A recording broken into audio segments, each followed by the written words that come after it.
Spray fill feature is probably the most vivid feature of Art Text 4. The app lets you populate letter shape with photo objects of all kinds to achieve the effect of words being laid out with apples, cereals, coffee beans, leaves, nuts, etc. For better demonstration of spray fill settings, I will leave a single mint leaf. To increase or reduce the number of fill objects, use Density slider and Size slider to increase or reduce leaves themselves.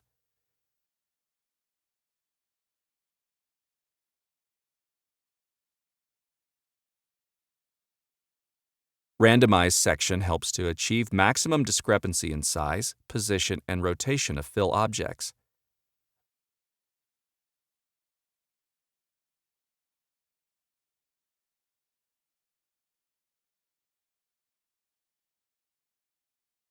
Light settings are very useful to choose the way letters are lit, as well as set up object glossiness. Lighting is quite a powerful feature, as it can completely alter the way text looks.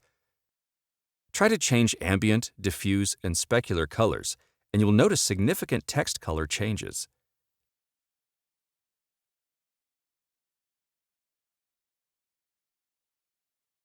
Every spray fill category contains a range of objects. Have a look at the leaf category. It contains a multitude of leaves varying in color and shape. At first, when using spray fill, you choose leaves that immediately populate text shape.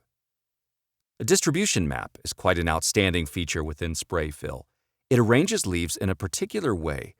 Note that arrangement will be based on the order you are adding leaves from the category.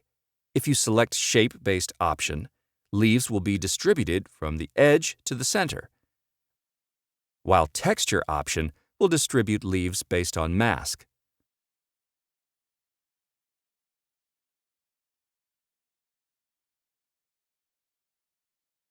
Interesting distribution can be achieved when gradient mask is selected. Try experimenting with different fill content to achieve stunning text designs.